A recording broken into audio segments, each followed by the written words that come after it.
Shalom, puji Tuhan, kiranya Tuhan memberkati kita pada hari ini. Pada kesempatan ini saya akan memberikan sebuah pelajaran.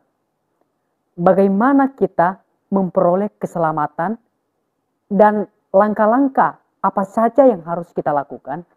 Di dalam Yohanes pasal 8 ayat 32 dikatakan, dan kamu akan mengetahui kebenaran, dan kebenaran itu akan memerdekakan kamu. Sebelum Allah menciptakan dunia ini, di mana Allah telah merencanakan bahwa Ia akan mendamaikan manusia berdosa dengan dirinya.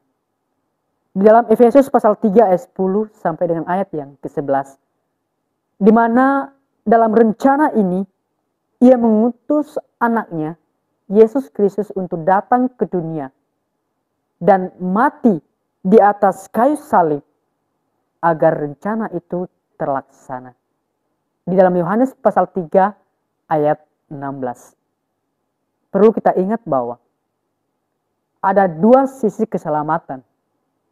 Yang pertama sisi Allah, yang kedua sisi manusia. Karena keselamatan itu adalah hadiah atau pemberian secara cuma-cuma dari Allah. Jadi ketika seseorang itu menaati perintah-perintahnya, maka Allah akan mengaruniakan hadiah keselamatan baginya.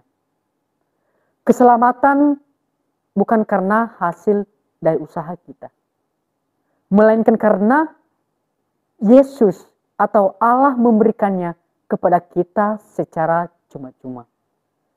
Tujuan saya untuk menyampaikan pelajaran ini untuk mendorong kita agar kita mengetahui apa yang harus saya lakukan supaya memperoleh keselamatan. Lalu pertanyaannya adalah, apa saja yang harus saya lakukan untuk memperoleh keselamatan itu?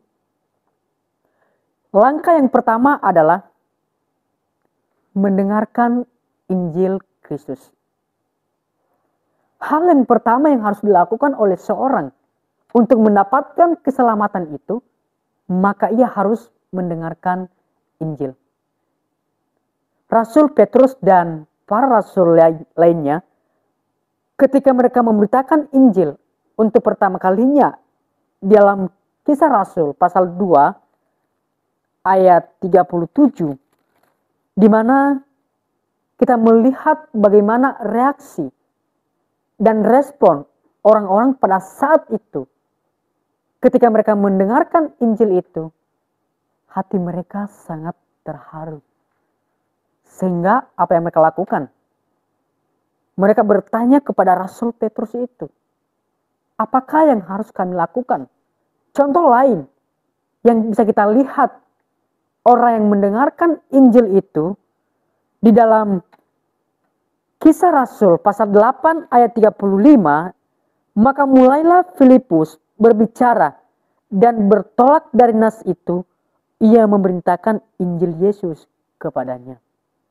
Dalam kedua ayat ini menjelaskan kepada kita secara jelas bahwa sida-sida dari Ethiopia itu, dia mendengarkan Injil yang diberitakan oleh Filipus kepadanya. Saudara-saudara, seseorang bukan hanya mendengarkan Injil saja, tetapi dia harus memahami dan mengerti arti dari Injil itu. Injil adalah kabar baik. Kabar baik tentang kematian Tuhan kita Yesus Kristus, penguburan, dan kebangkitan. Itu adalah Injil. Lalu kemudian, apa saja yang harus kita lakukan supaya kita memperoleh keselamatan? Maka langkah yang kedua adalah percaya bahwa Yesus Kristus itu adalah anak Allah. Untuk percaya bahwa Yesus itu adalah anak Allah yang hidup, maka seseorang itu harus beriman. Mengapa harus beriman?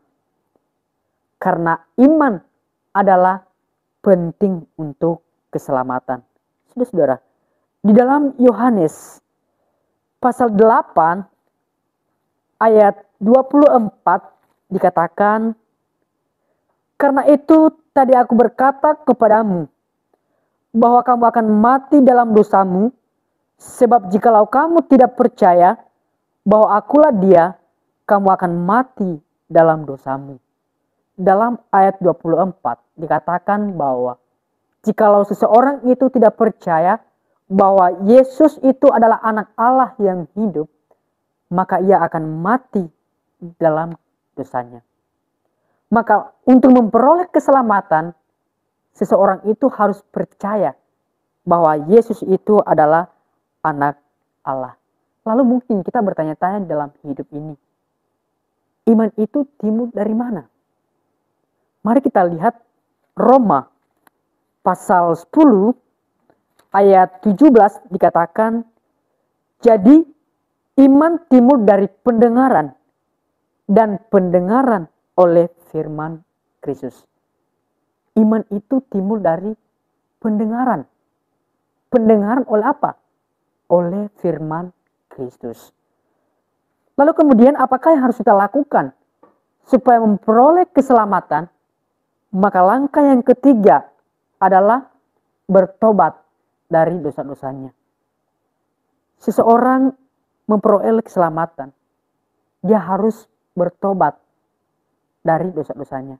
Mengapa harus bertobat dari dosa-dosanya? Di dalam Kisah Rasul pasal 17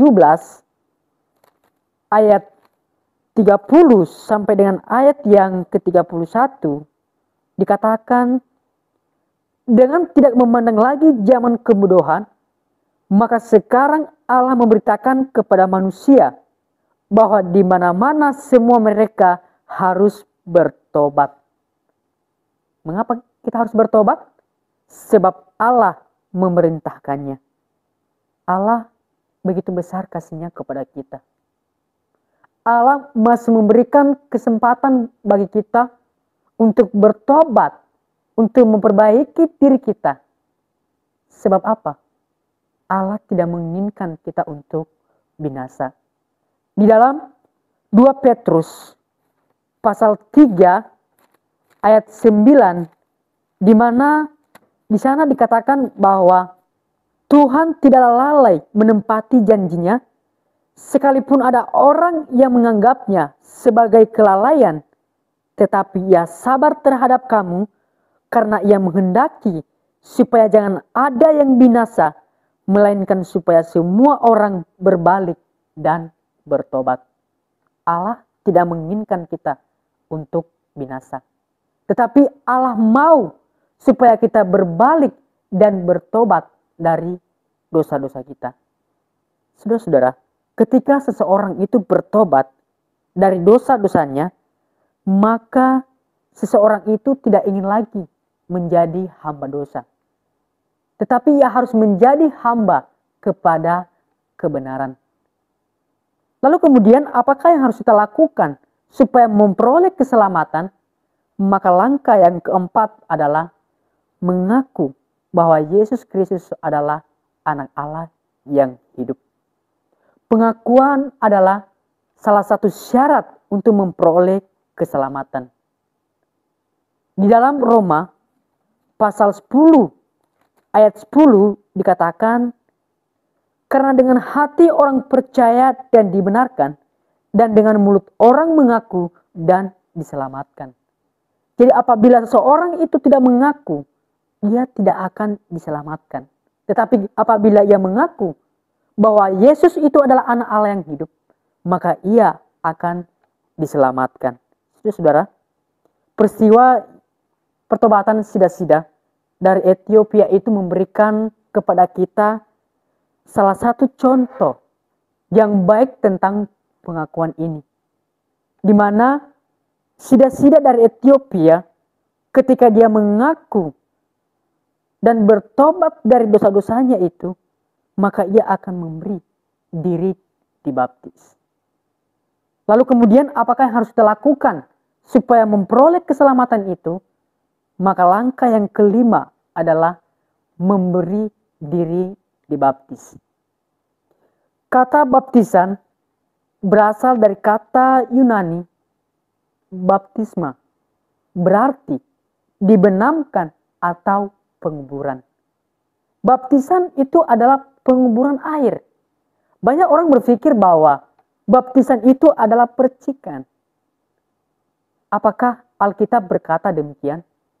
Bukan. Tetapi Alkitab berkata bahwa baptisan itu adalah penguburan, dibenamkan di dalam air. Kita tahu bahwa tujuan baptisan itu adalah untuk pengampunan dosa. Di dalam Kisah Rasul pasal 2 ayat 38, di mana baptisan itu adalah pengampunan dosa. Perlu kita ingat bahwa di dalam Roma pasal 6 ayat 1 sampai 4, dan itu menyatakan bahwa dalam baptisan seseorang dikuburkan seperti dalam kematian Kristus dan kemudian dibangkitkan untuk berjalan dalam kehidupan yang baru. Lalu kemudian ketika seorang itu dibaptis, bagaimana kehidupannya?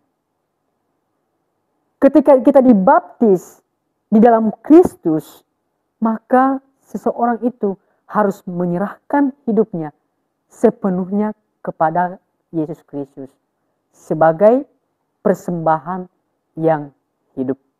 Pada akhirnya, untuk memperoleh keselamatan itu, maka seseorang itu harus mengambil 5 langkah keselamatan itu.